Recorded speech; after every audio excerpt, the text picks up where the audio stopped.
All right, class. If a reindeer leaves Ellsberg flying west at 20 miles per hour. Okay. Another reindeer flies east, traveling at 50 miles per hour. Okay. How many hours does it take for them to be 210 miles apart? Which way's east again? What's up, little Timmy? My name is Ebenezer Scrooge, and we're here to review another terrible Christmas movie. We're gonna take a look at what's arguably the worst Santa Claus movie ever, Santa Claus 3. Also arguably the worst Martin Short movie ever, which is really hard to say because I love Martin Short. Wherever there is suffering, we'll be there. Line. Before we jump into the movie, go ahead and subscribe down below and make sure you ring that bell so you get notifications every time I post a video. Roll the intro.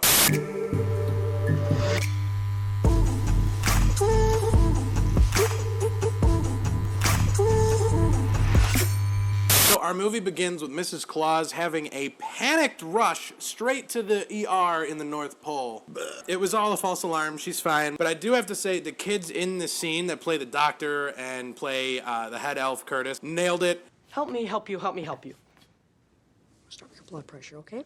Help me, help you, help you, help you, help me. They're the only good actors in the whole movie, including Tim Allen. He kind of pissed me off. Nice chrome work, Lenny. That is so working. Thanks, Santa. Yeah, baby, yeah, all right. Yeah, baby, you're okay. We find out Mrs. Claus is having problems coming to terms with the fact that Mr. Claus, Santa, Scott Calvin, might be delivering presents when their baby's born. I just hope you're not delivering when I'm delivering. I'm not gonna let that happen. So, to make Carol feel better, Scott tries to invite her parents, but that does go against the Secret of Santa, the SOS. His head elf, Curtis, does give a good defense as to why they shouldn't do it. Secret of Santa? There could be dire consequences. The possibilities increase exponentially that the closely guarded secret of the North Pole's true location could be compromised, and Christmas as we know it would cease to exist, crushing the hopes and dreams of the world's children and extinguishing the joy of Santa's magic forever! The kid should get an Oscar for this. Scott just kind of says, fuck that. So he's tied between like a rock and a hard place. Instead, they devise a plan to tell the parents that they are going to be in Canada. Canada. Canada? Canada! It's in North America. Hey, vinegar on their French fries. They sit on the Chesterfield, watch the hockey game, shoot the puck, daddy-o. Alas, Scott goes to a council meeting because apparently there's been some news that Jack Frost is trying to steal Christmas among other holidays. We thought you should see this. Now, two things. The Easter Bunny, creepy as shit. Hey, Cupid, nice skirt.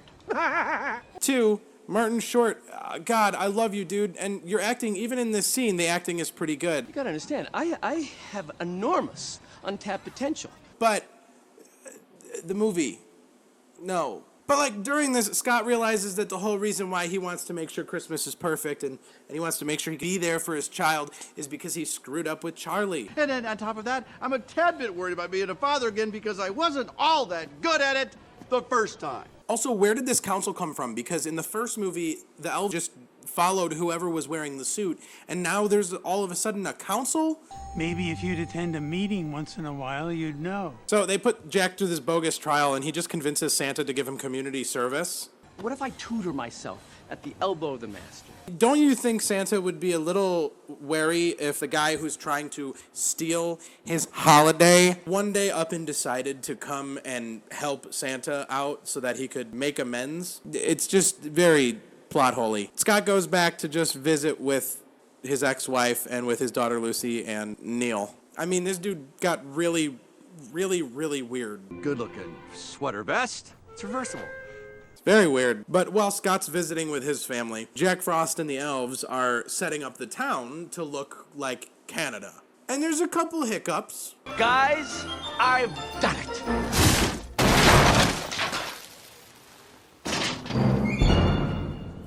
What have you done? So my camera only records to 30 minutes and it lost a clip in the middle that basically just explains that Curtis goes to Jack Frost and tells him that he's the head elf, which means Bernard's gone. For your information, I'm now elf number 1. Ooh. And I know all there is to know about the Hall of Snow Globes. Curtis tells him what I can only believe is bullshit. Gets the snow globe, puts his hands on it, says the words, and then whoosh! Job opening Santa Claus. Told you I knew everything.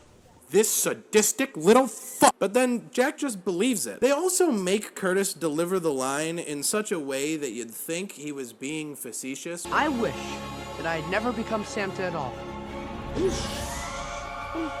We get some semi-normal dialogue. You're looking a little like Father Time there. Doesn't look anything like Father Time.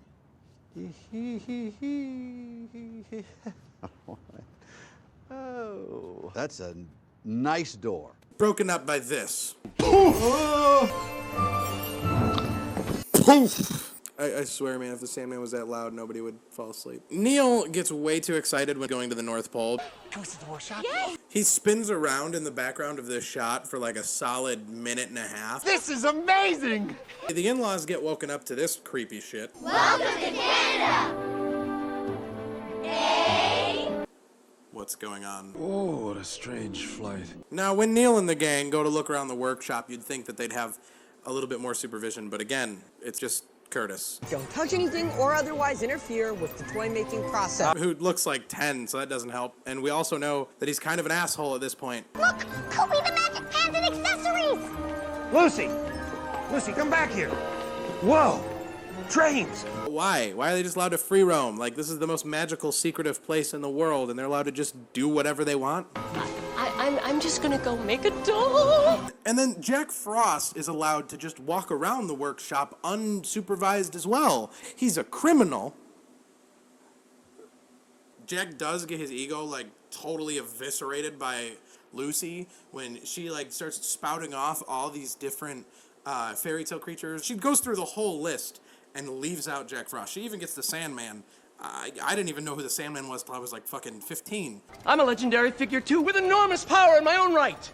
Okay, chill. I invented chill. So while Scott's giving a tour to the in-laws, they start to try to convince the in-laws that they are in Canada. Well, this is what Canadians look like.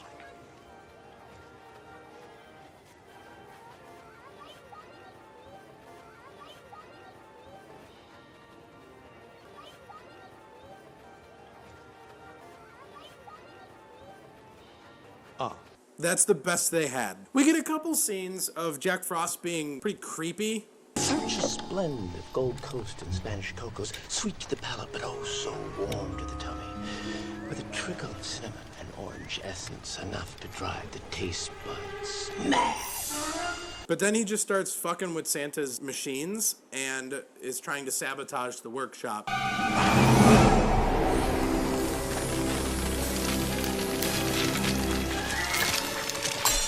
He even froze the cocoa machine. Like, you're a colossal dick if you do the cocoa machine just for the sake of the cocoa machine being out of order.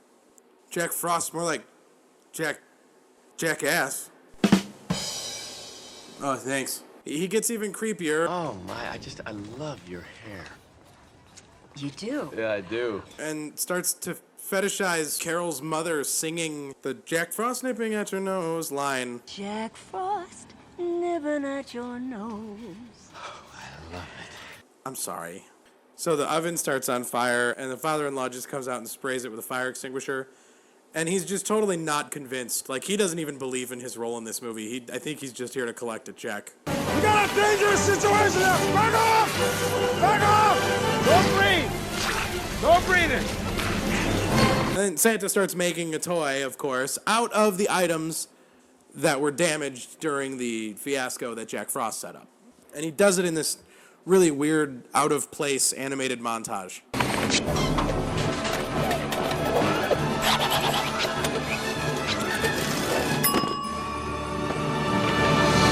Jet-powered scooter board. After that, wants to show his niece Lucy the most important gift of them all, and that is the snow globe that Scott has. The snow globe that Jack Frost was told by Curtis Santa needs to hold and say he doesn't want to be Santa anymore. This movie just like walks itself into itself. It's that bad. So they walk into the snow globe room and there's just all these snow globes floating around, which is impractical but really cool looking. There's a part where she's like not even looking at the snow globe and you could tell she's just pushing nothing in front of her. I find that kind of funny. Here we go.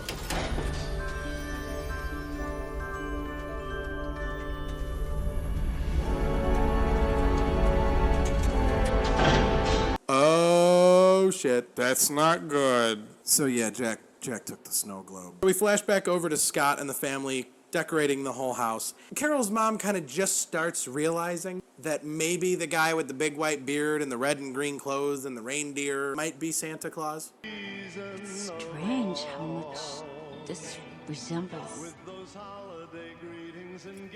Then meanwhile, Jack is leaving the snow globe area and finds Lucy and threatens her if he gets caught because of her that he's going to freeze her too or something. He freezes her parents like right there. Jack Frost took Uncle Scott's snow globe and he knows that it's not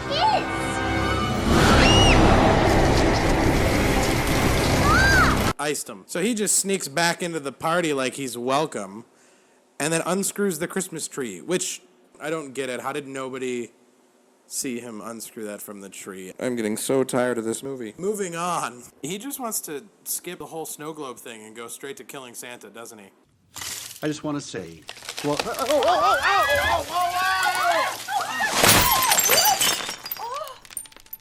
Oh, he also totally checks out Mrs. Claus's ass at this one point. And then we have your typical last straw moment where Carol kind of just loses it and then the whole family just starts screaming at Scott. Well, maybe if you weren't working all the time, you might know.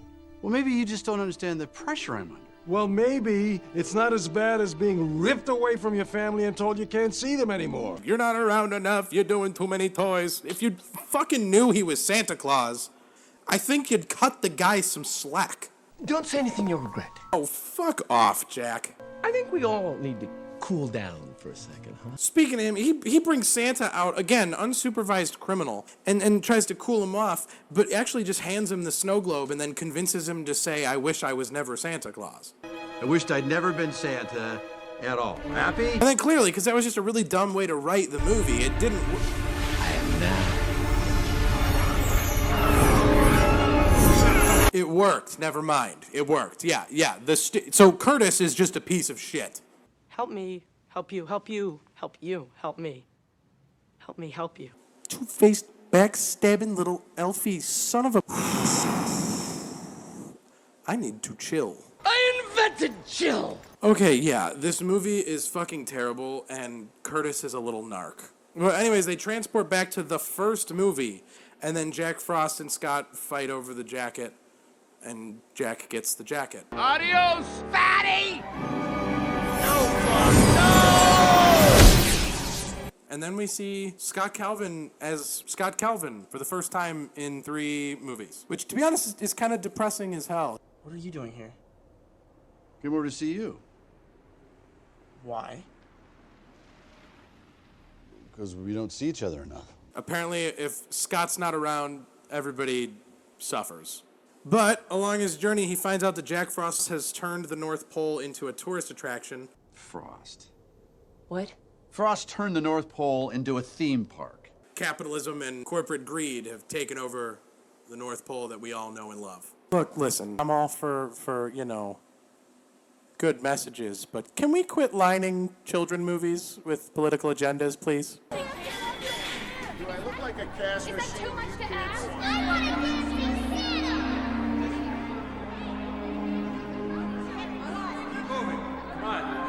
Forget it. Nothing's supposed Business bad. Why? Why are we doing this? So Scott finds Neil, who was there with Lucy, but he's a dick again. Lucy! Neil! Scott Calvin.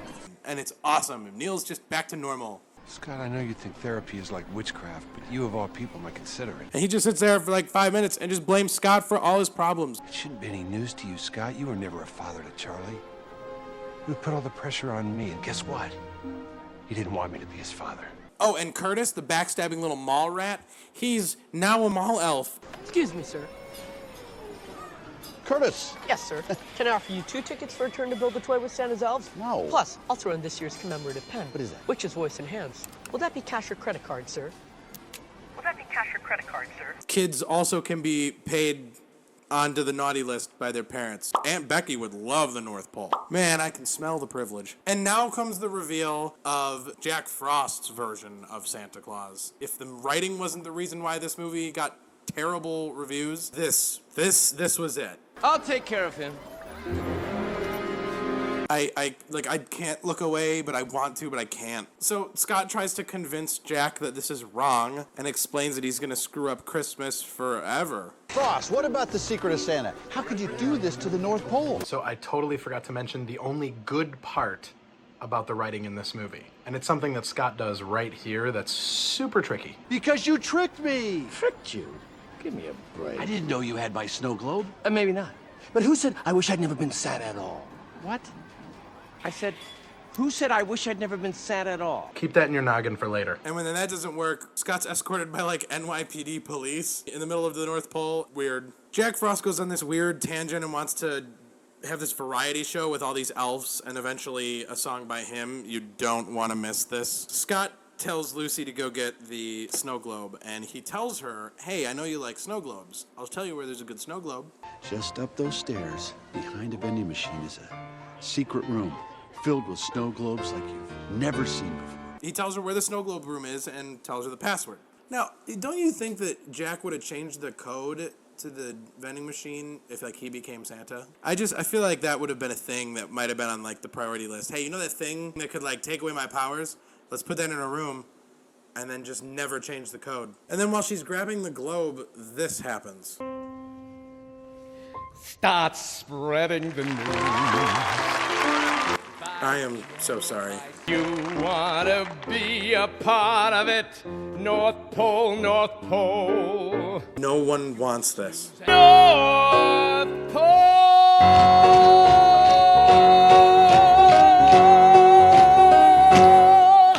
No one. And then Scott flies down on stage and goes full on Buddy the Elf on Jack Frost. You're not Santa Claus. That is an imposter. I'm Santa Claus. But then Jack Frost says something that kind of is funny to me. You're not Santa anymore. You're just a guy who smells like a cookie. And then Scott goes on and says this at the same volume. How about a game of catch?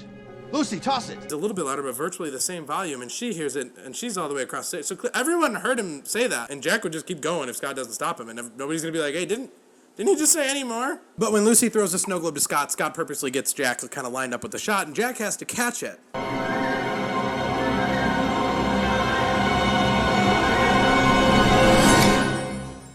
And then Scott does this in the most badass way possible. You're never gonna get me to say, I wish I'd never been Santa at all.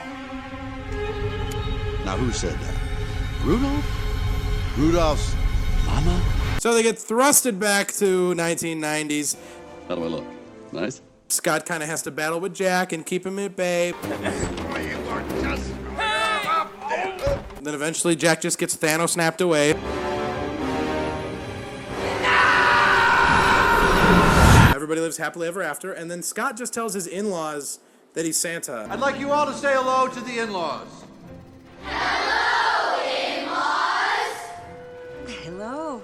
How you doing? And they're fine with it. And they're like, yeah, it makes sense. This is not a toy factory. This is probably Santa's workshop. And if this is probably Santa's... If this is Santa's workshop, then he's the guy. Hey, you're the guy. You're Father Christmas. It's a little freaky, but you'll get used to it. What? They find Lucy, Charlie's mom, and the only way to let them go is to unfreeze Jack Frost's heart. And he clearly doesn't want to depart with that. I can't unfreeze them without unfreezing myself, and that is something I'll never do. But then Lucy just hugs Jack, and he warms up, and everybody's good. Jack just thaws out and says this. I think I like it. Parents are thawed out, the baby is born, and Christmas is fine. Literally, that's the ending. Honestly, it's some of the worst writing out of the three movies. Do I think it's like the worst out of the three? Yes. Yes, I do. I'm going to give it a 5 out of 10, which, compared to the Rotten Tomatoes score, is a glowing review. I'll sum this movie up by saying this. The bloopers made me laugh more than the entire movie.